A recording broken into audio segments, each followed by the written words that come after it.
Hey everyone, welcome back to another episode of the Easy Conversations podcast, a podcast about having easy conversations. I'm your host, Furkan Dandia.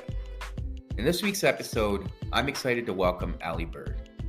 In this episode, Aly and I discussed her new book, Grief Ally, which was released recently. Aly shares why she was motivated to write this book and believes that allies during grief are crucial. Aly and I discuss a couple of chapters in her book and highlight key things to be mindful of when supporting people experiencing grief. Since her husband's untimely death, Aly has poured her heart into helping those who feel helpless during an unexpected crisis. Her extensive study of grief, psychology, and culture, combined with her devastating firsthand knowledge, led her to create a roadmap for the courageous and dedicated individuals willing to show up for the people they love with unconditional love, empowerment, and reverence. A speaker and workshop leader, Aly shows a clear path to those who dare to take on the vital role of being a grief ally. Recognizing that there must be a change in how our culture handles grief, Aly is committed to building a support and educational network for those who have experienced an earth-shattering loss and the people who are often overlooked. The grievers, loved ones, and trusted support system. Aiding in her mission, Aly is pursuing a graduate degree in counseling psychology and a career in grief therapy. Aly is a coach and author with a BA from Carleton University and MSc in social planning from the University of Toronto. She's also Canadian Counseling and Psychotherapy Association member and the Bereavement Ontario Network. Keeping her life in balance, Aly is passionate about taking long walks with her dog, creating art, and singing at the top of her lungs whenever possible. You can find Aly at alybird.com or find her on social media at the Aly Bird. And please leave a review at the end of this episode.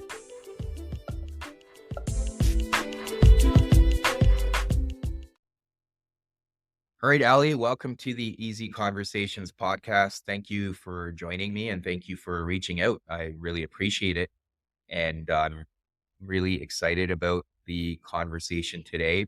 It's not an easy one to discuss, and not a lot of people like to think about it, but I think it's part of the human experience and something we should become. I don't know. For me, I think getting to a certain age, it's something I think about more, not from a dark perspective, but more of a realistic perspective. But before we start our conversation today, I want to give you an opportunity to introduce yourself and let the listeners know who you are and what it is that you do. Yeah, thanks, Furkan. So my name is Aly. I am a coach with a community development background. I am also a therapist in training. Um, but most recently in 2019, I became a widow. Uh, Mhm. at 30, my husband died completely unexpectedly, and I was thrown into the world of grief without any skills or tools or real experience Mhm. to know what it is like to live with a devastating, life-changing loss. Um, so from there, I have really dove deeply into grief psychology, doing my own work, and what I have done in that process is wrote a book called Mhm. Grief Ally, helping people you love cope with death, loss, and grief. And it's really my mission to teach people kind of basic grief literacy so that we can all show up better for each other when loss and change does occur. Right. Yeah, yeah, and thank you for sharing part of your manuscript with me, and thank you for sharing that. I guess the first question that came to my mind when I was preparing for this episode was, why was it important for you to write a book to help others understand how they can, work with their loved ones when they're dealing with grief? When So I guess there's two parts to that question. Why write the book? And then why was it important to you while you were, excuse me, dealing with your own grief? Yeah. So I guess the first place to start in answering that question is that there are a multitude of ways that anyone processes grief. Mhm. Um, and there's some authors, Doka and Martin, have this book called Grieving Beyond Gender. So the way we grieve is actually exists on a bit of a continuum. At one end are instrumental grievers, and these are the people who are very feelings forward folks. They Mhm. do well in support groups. They share spontaneous emotion. And then on the other end of that spectrum, or on that continuum, is an instrumental griever where grief is much more of a cognitive process, and they're much more likely to express their grief as more problems to solve than Mhm. an emotional experience. So I certainly fall on the more cognitive, instrumental side of that continuum, although most people exist somewhere like in the middle and do a balance of the two. So for Mhm. me, my own grief process has been a very cognitive, scientific, searching for information and answers type process. And the way that I've been able to kind of keep the focus on that was to focus on a project. Um, Mhm. and early on, it became apparent that a real problem existed in terms of there not being a single resource for folks who want to show up for someone they love who has suffered a life changing loss. There Mhm. are so many tools for the bereaved themselves who are, right at the epicenter of the earthquake that has shaken their lives. But honestly, like when something really bad happens, you don't have the brain capacity to, learn new things and take on new Right. information and try and solve that problem. But yet there are all these people in the wings saying, "What do I do? How do I help?" Mhm. So I wanted to give those folks a resource that they could go to. They didn't have to mine the internet for answers. It's like, here is the starting place for you to give you more agency, more confidence to show up and give the person that you love and care for what they need. Right. Um, and to be very honest, like, I didn't know that it was gonna be a book early on. Yeah. I just was like, "This is a problem that I feel strongly about solving," and a book is what it turned into. Um, Mhm. it was never my intention to, have a dead husband and then put it all into a book. Right. Right. Yeah, and when you talk about the intuitive grievers and the instrumental grievers on the 2 sides, do you feel like as you go through the grieving process, you can kind of move from one end of the continuum to the other, depending on how you're processing the grief? Because when I was kinda understanding that, to me, it was like, "Oh, yeah, I could see myself falling on both depending on any given day or even how I'm evolving through the process." Absolutely. I think we all have a blend of both, within Mhm. us, and it depends on a number of factors how we are expressing, our grief date. I think a lot of it too comes from, who we are with and Mhm. what is our environment safe enough, um, to, really get down to, like, the deep Right. feelings, Yeah. that grief comes with, Mhm. certainly. And I don't it's not a linear process either by any means. One day you could be more instrumental and cognitive, and the next day it's just it's all emotion.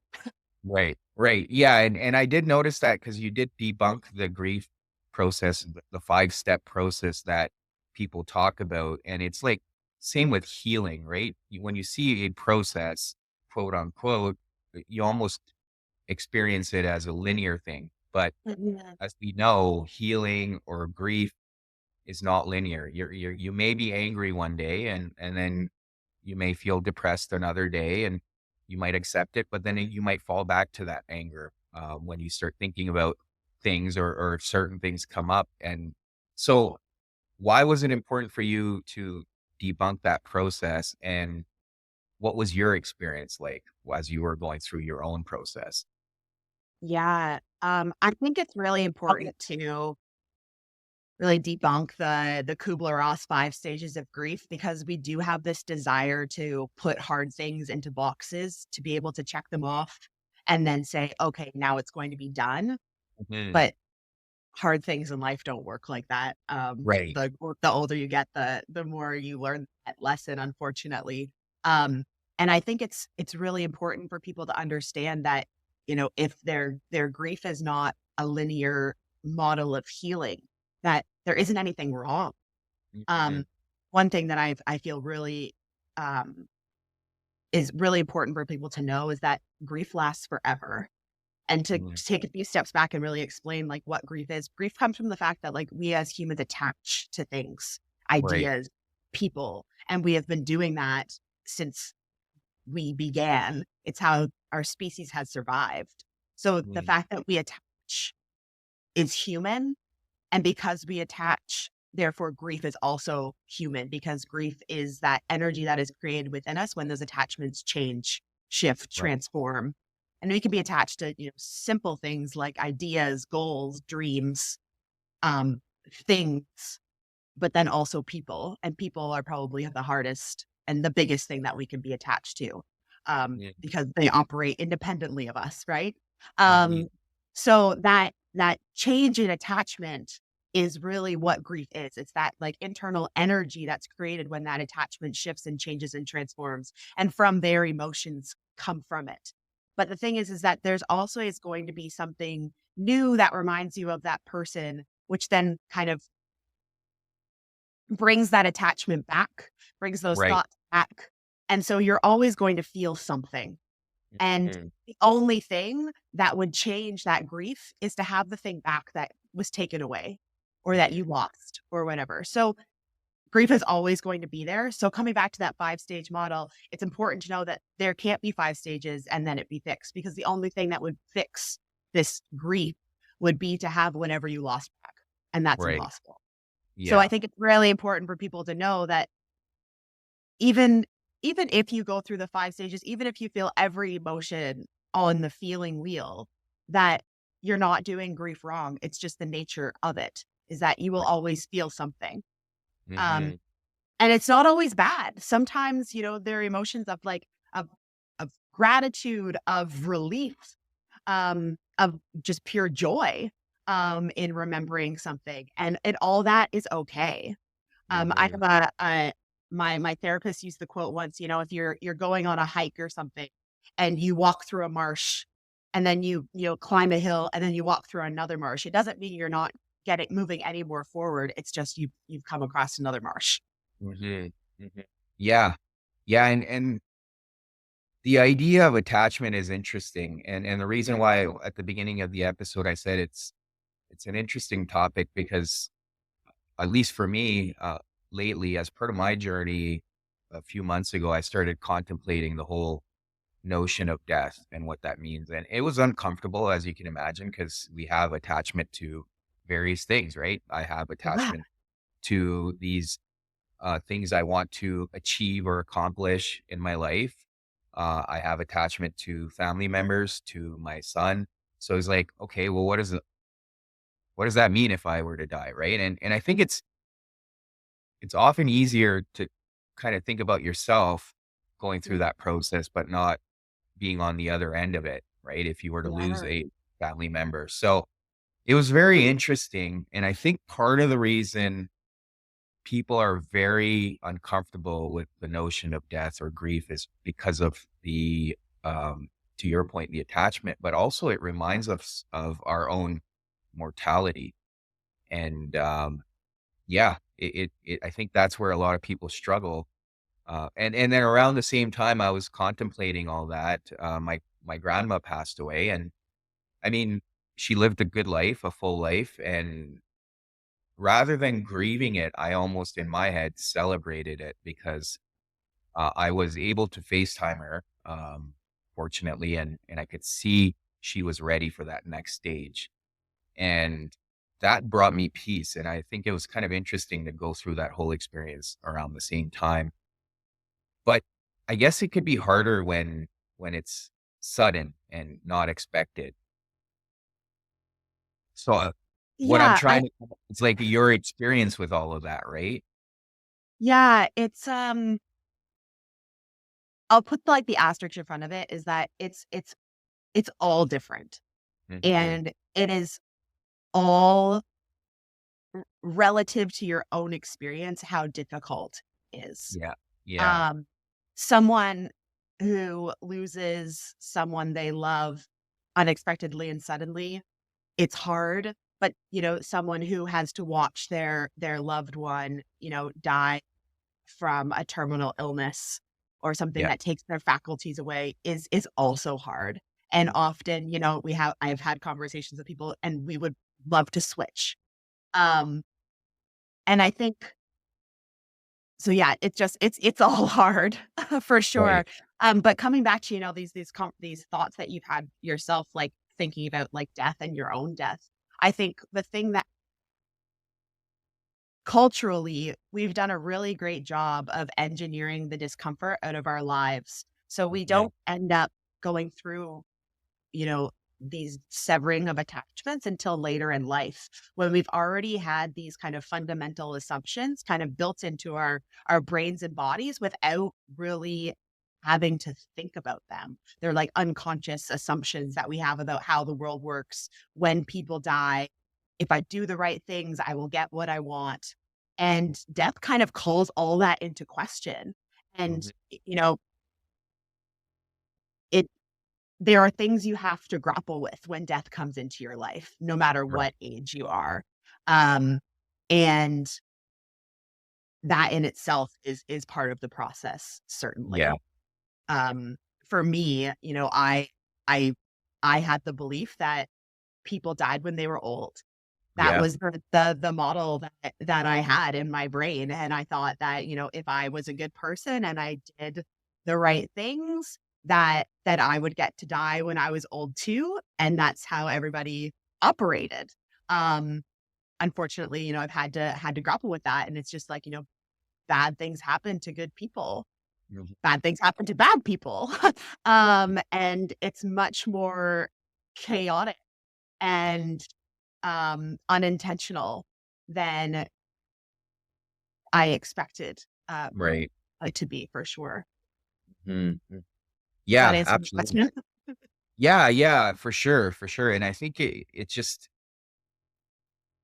I think taking a step back for me when I reflect on all of that is just recognizing that we're not in control, right? Yeah. And I think a lot of these experiences are a reminder of that, and part of the reason why it is uncomfortable is that realization, right? Yes. Yeah.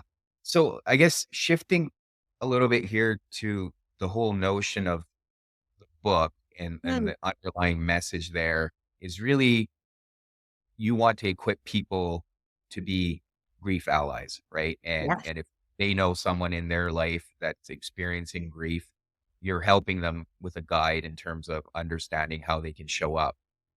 Now, that in itself is a difficult process, as you mentioned in the book. It can be exhaustive.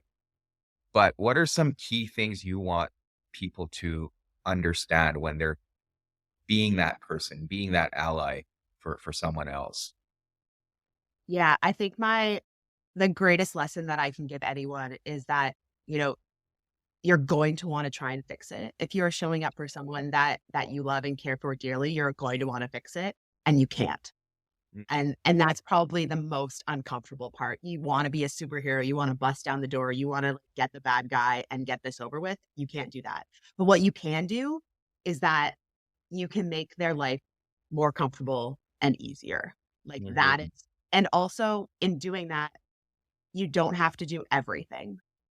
Um, I think there's this for some reason, culturally, it's like, oh, you show up, you bring food, you bring flowers, a card, and a joke, and then it's like, check, check, check, go to the funeral, and then, okay, now it's done. And the Mhm. reality of grief is that, as we've talked about, it lasts forever. That after the funeral part, like, there's no guidance, um, at that point. So I tell people, do what you can to make people's lives comfortable and more easy. And to within that, use the strengths that you have. If you are not an amazing cook or you don't want to do the food thing, that is okay. I have a friend who not inclined to spend any time in the kitchen. And that's totally fine. She is an amazing note taker. She is incredible at like research and finding answers. So that's like where she has helped me the most. In moments Mhm. where I'm like, I have this meeting, my brain is not working. Like, will you sit in and take notes for me? And she's like, absolutely. I will be there. I will do that for you. Um, that's that. I think that's the most important thing people can Right. focus on, and where they have the most agency for sure. Right. Yeah. Yeah. And I think going back to the idea of attachment, even as an ally, it's important to recognize that we're not attached to any one outcome or scenario because as we've discussed so far, that the process is not linear, right? And as an ally, if we're attached, it could also get kind of frustrating that, oh, why is this progress not happening? And what am I doing wrong? And why is it not happening the way it should? So what are some things that, people need to keep in mind when it comes to that as well? That's a great observation and a great question. I think the best thing that people can do is to have their own self-care process if they Hmm. are showing up for someone that they love. And that means, being self-aware enough to recognize that, like, "Hey, I I am really invested in this and I'm not taking care of myself because I'm taking Right. too much care of you." That's not probably proper grammar, um, but to have that self-awareness that, like, this is going to be a very, very long process, Hmm. and to be there in the moment with your person through every up and down is not realistic. Like, you will burn yourself out that way. Like, you have to think about being on an airplane, you put your own oxygen mask on first. And I Right. think keeping the mindset that this is something that will last forever. Grief lasts forever. And sure, your person will eventually, figure out how to, you know, use the volume dial on, Hmm. managing whatever energy is coming from that change in attachment for them. But for yourself, you really need to keep an eye on what's going on internally for you. Because Hmm. witnessing someone else's grief can also be very distressing for yourself. Like, if you have Absolutely. had loss in your past and it didn't get the attention that it probably deserved, then it could be a lot of stuff could be coming up for you too. Um, Hmm. so just being aware of yourself first and Right. then keeping your attention on the person that you love second, I think is an Yeah. important lesson. For sure, for sure. And I think part of it is something we also learn as therapists in school or something that we're told to keep in mind even in our personal development as therapists is the whole notion of compassion fatigue. So Mhm. it's kind of the same idea that, you're kind of on the receiving end of working with someone or helping someone and it's easy to take on what they're going through, their Yes, stress, their emotions, their grief. And part of the whole idea of compassion fatigue is everything you highlighted, being aware of it so then it doesn't lead to burnout and doing the things you can do for your own mental health and well-being. And there's various strategies you can deploy. But yeah, it's first of all being aware of that because if you burn out or if you're experiencing compassion fatigue as a grief ally, then you're probably not in a good spot to be showing up for your person, right? exactly, exactly. And that I think if you've never been in a grief ally situation before, it's easy to really get caught up in the moment in that kind of superhero mode where I want to fix this, I want to change everything. Um, so with that, I think there is an element of making mistakes and learning from those mistakes within the being a grief ally process as well. And I think that's really important to note that if you come out too strong and then have to dial it back, like, that is okay too. Mhm, And I think within the grief ally process, you have to have a lot of compassion for your person, but you also have to have a lot of self-compassion for those mhm, mistakes that you're going to make. And it's really important to have a recovery process for when those mistakes do happen, because they will mm, happen. If you are close enough to your person, if you are showing up for them in the way that they need you to, you are going to make mistakes. There is right. nothing you can do about that. Yeah, But to keep in mind that it's okay if you make mistakes and you can recover from them. And in fact, if they're with this person that you care about, your relationship will actually get stronger if you can recover from them in a meaningful way.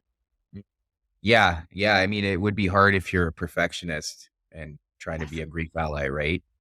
Um, when you talk about the fix it Mm, kind of scenario, that resonates for me because I think I've talked about this on the podcast too. As men, our tendency is typically to fix things, and it's been important for me to highlight to other people, but also to myself, to often take a step back. And even if it's not grief related, but if someone is struggling with something, whether it's a family member or a friend, to take a step back and always not focus on the fixing, because whatever they're experiencing can be uncomfortable for me too. But it's trying to understand what they need in that moment. Right. And as you've highlighted in your book too, that often people just need someone to listen, right? They just want to be heard, and they don't want a solution. They just want to be able to throw all the messy emotions and the feelings out, put it on the table, and just have someone there to listen. And that's, I think, probably an important thing to be mindful of as a grief ally as well. absolutely. And there's a whole chapter of that in the book about how to be an active listener for someone. And Mhm. I think that there's 3, like, really key points to active listening that are not active listening, and I think there's a bit of a misconception there. The first one is when you're listening that you don't say "me too." Mm. All you need to do is just reflect what that person is saying. And, we learn this as aspiring therapists, but just repeating back language that that Right. person is using can be so much more meaningful than hearing them say like, "Oh, me too." That's actually, like, grief hijacking. Yeah, Um, and often when the person says "me too," it's well intentioned, of because course. the the the mindset there is, oh, if I make this person feel like they're not alone, then they'll feel better. But why is it problematic in that context?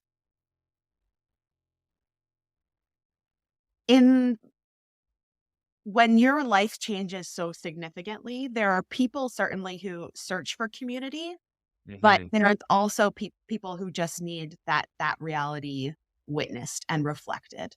Yeah, Just someone to say, "I know how bad this is for you. yeah, I recognize that this is life-changing for you." And kind of when you say "me too," if people are not searching for community at that point, it's a bit of like problem solving without permission, which is right. another thing that we shouldn't do when we are Hmm. active listening and trying to support someone. Um, if they ask because, they know your story or something like, "Oh, did you feel this way?" Certainly, that is an opportunity for you to enter the conversation and share your experience. But if you're sharing without permission, without their consent, then you're problem solving for them when they haven't asked for it, which can Right. actually take a lot of agency away from that Hmm. individual, as well as kind of um, take away the significance of their loss for them. It's a bit disenfranchising when what Right. they really need to hear is that this is this is really bad, or I can see why you feel that way. Yeah. Yeah. Yeah. And I think part of it is also it's a myth around empathy, right? People, Mhm. I'm able to relate to this person, then I'm demonstrating empathy. But to your point, it's doing the opposite. And I think at that point, when someone's sharing something, they don't really want to know if the other person's experienced it. I think it's just knowing that someone's there in that hole with them, Yes. irrespective, right?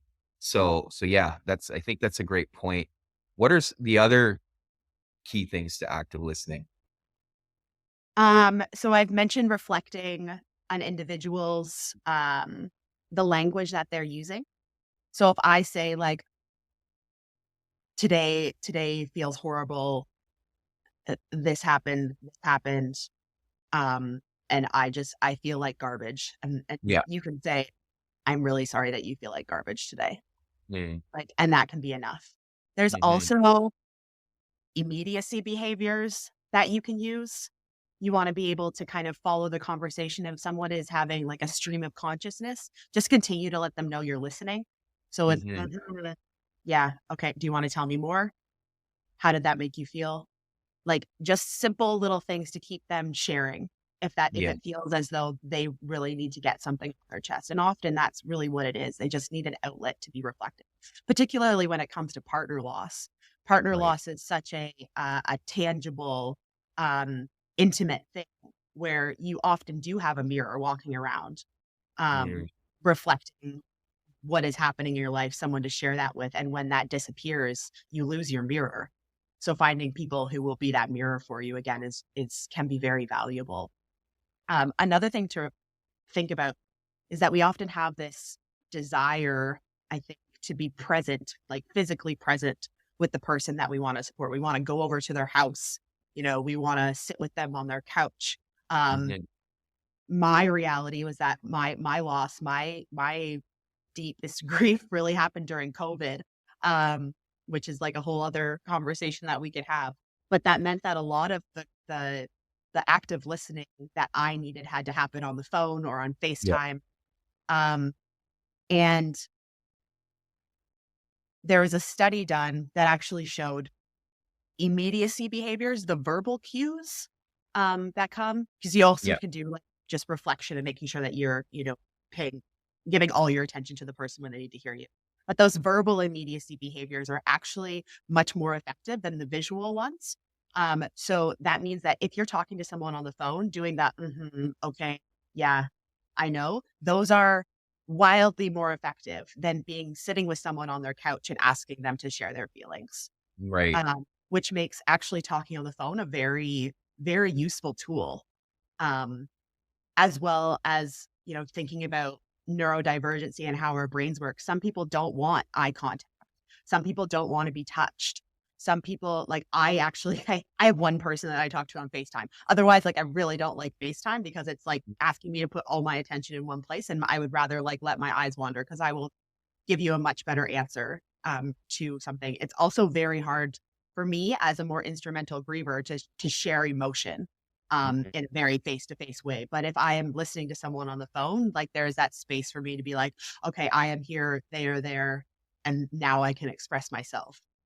Right. Fully. Yeah.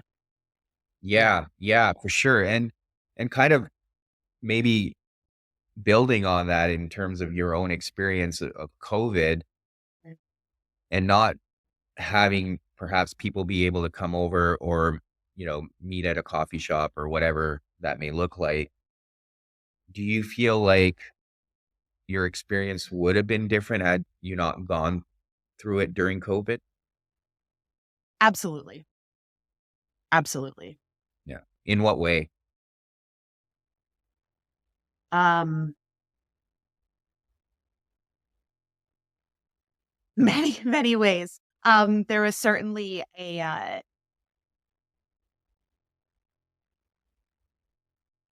my preference for physical presence of individuals would be to like just have them around.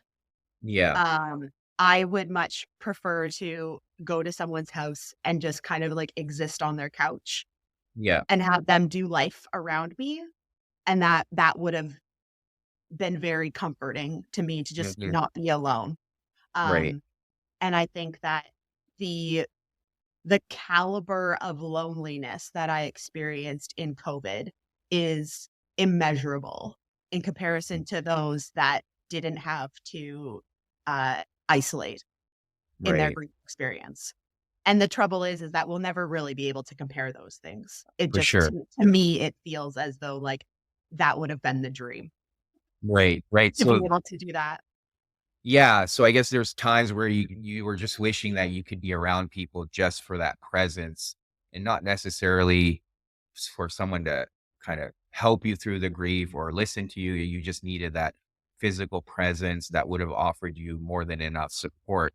And unfortunately, you weren't able to get that because of the lockdowns and all the isolation protocols. Okay. Exactly. No, I yeah. think there was also like we could talk about like a, a lack of um physical touch. So, and I will also like put the asterisks here that I live on Vancouver Island. The majority of, my best friends and family live in Ontario. My Yeah. partner and I moved out to the island together. So, yes, I have friends here, but my best friends, the people who, flew in for the Yeah, funeral and whatnot, like, had to go home eventually. And I had intentions of visiting them, but, travel became quite difficult and, for sure. um, that sort of thing. So there is like an element of like physical touch that I was like devoid of for Mm. months. Yeah, And whether you are a person who appreciates physical touch or not, I think, there are various degrees of that. But just the opportunity to, hug someone and to know that, you know, all their love is in that hug. I didn't do that. So when things started to like finally like open up, I remember like, going for a massage and just that like, and that this also adds to, like intimate partner loss as well. yeah, That, someone would touch me and that first touch would be like a shudder because mhm, I had not been touched. And I think that, there is a lot of co-regulation that happens. We like go down like a nervous system route yeah, conversation, but that didn't exist. And I had to do a lot of work, a lot of challenging work to try and figure out how I was going to self-regulate in this right, very dysregulated state while the world was completely dysregulated as well. Um, mhm, I'm not saying that COVID was easy for anyone, but, those right. were the challenges that I have endured. Yeah, yeah, no, thank you for sharing that, and I think that's an important thing to note 'cause something I've given much thought to, but, depending on the type of grief and loss, there is that physical aspect of it too, right? That we are either attached to or we're grieving, and in your case, it was having that comfort of even just getting a hug, which you Mhm. couldn't get easily, and I guess it probably even just going through or being in the midst of COVID probably made some of your own people that would have been able to support you, they were probably also going through their own challenges and probably created a whole different process for you, which probably would haven't existed without the pandemic, right? Yeah, 100%. yeah, yeah. Yeah. Y- You did mention the whole notion of community and our immediate family and friends perhaps may not be well equipped to offer this type of support because they may not understand what the individual's going through or what they need. But then in your case, you said you were able to find a community that was able to understand that. What was that like? And what can you offer to people that perhaps are going through their own grief and are seeking that community? Yeah, yeah, this is a great story and actually part of, like, why I wrote the book because so early on in my grief, I got set up with a therapist. We had one chat, and their advice was go find community. Hmm. Um, and being a 30-year-old widow, that was actually very, very difficult to find. So joining Facebook groups, there was I listened a lot, and I was having a really hard time, being able to empathize with people's experience because they were talking about being forgotten and abandoned and misunderstood. And my best friends and family didn't do that. I felt very, very seen and witnessed and supported, despite the distance. They were very, very good at that.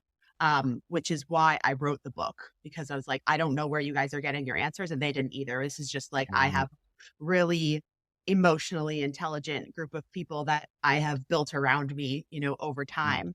So I said, let's take these lessons and put them into a book so that other people have, some guidance in this area.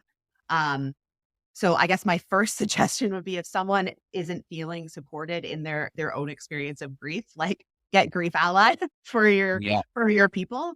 Um, I think also too, it's important to remember that, a loss, a death especially, affects a number of people in different ways. So there is, this not not everyone's support there will be differences in everyone's support work. Right. So, Yeah. for me, my partner was not best friends with Mm. all of my best friends. So they Right. had, the distance to be able to show up for me. Whereas, immediate family members have their own grief. They need Mm, their own allies. And quite often there's this idea that, family needs to show up for each other, right after a loss. And in some cases that's not actually possible. Like if we mm, are going through it, going through the deepest, darkest, most complex human emotions that we can experience, then, you know, the mother of a son who has died and you love that son, you two are not going to be each other's support. Like right. it's not, it would be a lovely idea, but that grief is too intense for those two individuals. So they need their Hmm. own support networks. But in terms Right. of finding community, I mean, it's my mission that people would be able to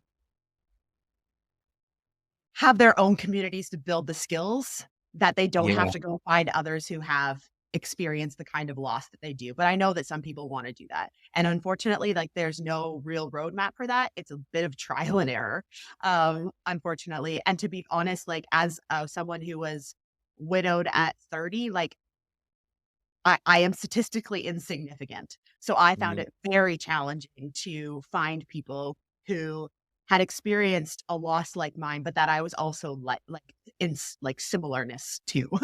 right.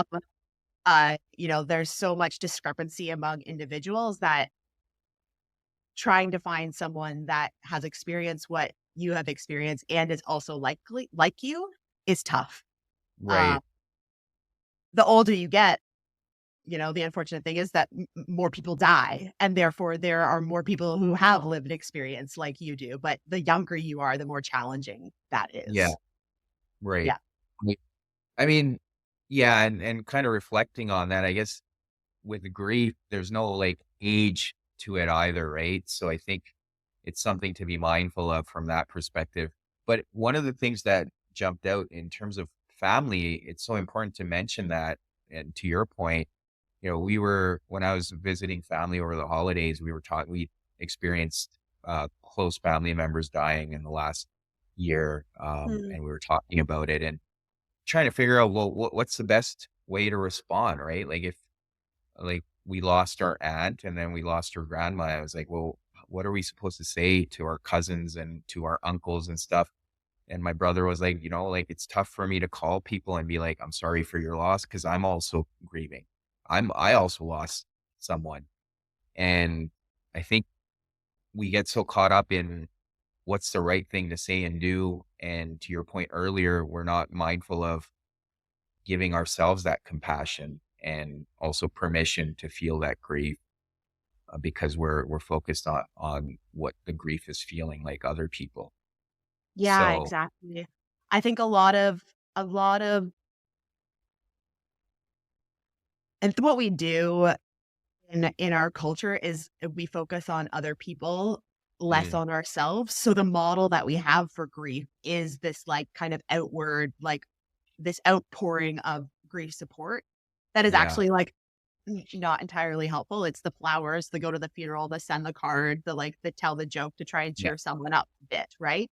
We have far fewer role models of what the like internal grief experience looks like. mhm, So we don't give ourselves that permission. So that is another thing that's like just give yourself as much permission as you need to feel what comes up right, when you do experience, a death close to you. But then also that like, and this isn't a secret, there is no right thing to say. right, It's far more nuanced than that. Um, there are like a few pointers about like what not to say. yeah, Which right, there's a chapter about that in the book. Um, but it is very nuanced, and I think a lot of it is like just be honest with yourself, and then be honest with the person that you're trying to support. mm, yeah, yeah, absolutely. And I think part of it is we get really uncomfortable as we've talked about throughout the episode here. We get uncomfortable with the whole concept of grief, and because it's not something we try to think about, it's something we avoid generally. So when something like that happens, it's so much easier to focus on other people and what they're going through rather than giving ourselves that permission and trying to experience it for ourselves. And yeah, I don't know what the right answer is. And like you said, there's no right answer. I think it's just something you have to experience fully. And yeah, Yeah, uh, and it goes back to, what I said at the beginning about making mistakes. Like, you're going to make mistakes. Chances are, yeah, you're probably gonna, fumble over your words at some point. You're gonna say something that you regret. But like, if you love someone enough, like, apologize. Apologize and mm, say, I'm sorry I said that. Like, that was probably the wrong thing to say at that point. I wish I had said this. yeah, Or I wish I had waited, 3 days before I reached out, because at that point, like, I was still doing a lot of processing. yeah, Um, I think we get caught up in the timelines. We get caught up in trying. I think it comes down to, like, fixing other people, and it's about fixing our own discomfort as well. hmm, Part of that, like, "Oh, I'm feeling so uncomfortable. If I just say something, then this discomfort will go away." yeah, Um, and, this is it's a whole world, that we have to work on about just right, embracing discomfort. yeah. Um, and, that's really the crux of it, I think. Yeah, absolutely. And I think it shows your human side too, right? Because we don't have all the answers as we've talked about. But for someone who was grieving and when others came to you and perhaps apologized or felt bad for how they may have responded to certain things, how is that received? Because I would think when you're grieving, you're just appreciative of the effort people are making. And often on the other end, you may forget about that. But how was it for you, and how was it received when someone would say, "Hey, I made a mistake. I'm sorry," or "I shouldn't have said that." I Oh, man, that is so appreciated. Mm, I mean, for me individually, I can't speak to what how that feels for other people, but, um, I, so Will, my partner, was very dedicated to the gym, yeah, and he used to tell me that, the muscles are not made in the gym. They're made with proper rest and recovery, like, when you get home. And I see that as the way that human relationships work too. We, like, go into the arena, we, like, beat each other up with our words. And then if there is, like, a proper rest and recovery period where, you take a step back, be like, ooh, maybe that wasn't the right thing to say. You recover from it with an apology, or, like, just reaching out and being like, "Hey, was that awkward for you? Like, did that feel not quite right?" And then you have yeah, a conversation about it, and I recognize that takes courage. Takes a lot of courage to be able to, reflect and then come back with those reflections. mhm, But I am so much more appreciative when someone does that rather than brushing it under the rug. right, That's how we learn, right? That's how we get better at things, and that's all we can ask for, right, as human beings, to learn from our mistakes and then just do better in the future. absolutely. And I think it brings us closer together when we have those conversations, as difficult as they are. They do go a long way because it shows that human side of us, and we're giving each other permission to be faulty and to make mistakes, but have that level of compassion and understanding for each other, which ultimately brings us closer together. So it's so important to keep that in mind. And I really like that analogy of the rest and restore. So thanks for Yeah, sharing that. you're Um, welcome.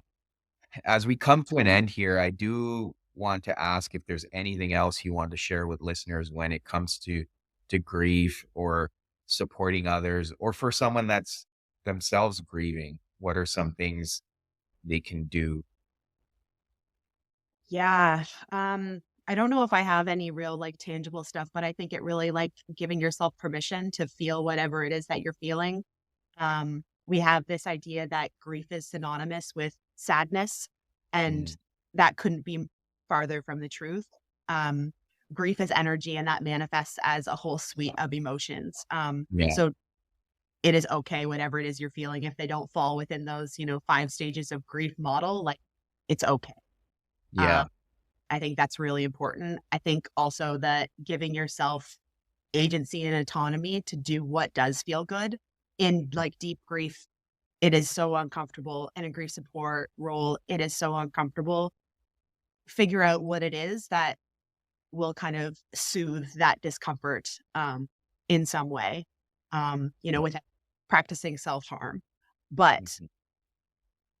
figure out what those things are, Yeah. whether that's like weighted blankets or, ice cream or, you know, listening to your headphones or doing yoga and cutting the grass, like find something that will kind of soothe your nervous system because this is a long haul. It is a long Yeah. haul. And if you don't have something that you can hold on to that kind of brings you back to some sort of equilibrium, I'm not saying equilibrium is like you're capable of getting there or it Mhm. should be the goal.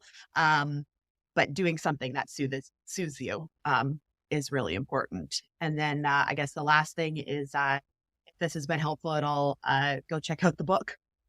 Yeah, yeah, no, and I think one of the things I would add, and which I gathered from your book, is everyone's process is different, right? Yes, So making sure that you're not judging yourself or others for how they're dealing with their grief, right? If someone needs to go for a run, sure, that's their process, right? And yes, it's important not to not even judge them or yourself if you were doing that, right? Like, oh, what are people going to say that I'm already out or doing things that, does it appear like I'm insensitive or I don't care? But it's your process. And I think we often get caught up in what others are going to think as well. And it's important to just do what's best for you in those moments and being kind to yourself. absolutely. Absolutely. Everybody's experience with grief is unique and it depends on so many factors how someone will grieve and how they will Mhm. process. And I think that um the timeline of that too is also important to recognize. The loss was like sudden and unexpected. It could be months before you actually feel anything. So they might Mhm. normally for a very like long period of time. And then it's, you know, Right. and then they have to figure out how to do that. Or, it happens slower. And then also like just in terms of like figuring out because grief lasts forever, it's more of just something that you learn to integrate into your life. It's not something that's going to go away or that you move on from. And figuring out how you're going to integrate that grief into your life, the person that you love is going to integrate that grief into Mhm. their life. That's a long process. It's not 2 weeks, it's not 3 months, it's not a year. It could be, 3 years, 5 years, 7 years, um, in terms of trying to find how they are going to live alongside Yeah. that grief and that loss. Yeah. Yeah. Yeah. Well, Ali, I thank you for coming on here. Thank you for sharing all that. Um, thank you for the work you're doing because it's going to help a lot of people on both ends of grief. For listeners that do want to get a hold of you and find the work you're doing, what are some ways they can do that? Yeah, you can check out my website, which is alybird.com, and you can find me on social media at the Aly Bird. And the book is called Grief Ally: Helping People You Love Cope with Death, Loss, and Grief. And you can find that anywhere you buy books. Cool. Yeah. I mean, we'll put all that in the show notes. It'll be available um, with the episode for people that are interested. But thank you again for doing this. Oh, thank you so much for having me. This has been a really great conversation. Thank you for checking out this episode with Ali. As always, please leave a review or a comment in the comment section. I always love hearing from you. And until next week.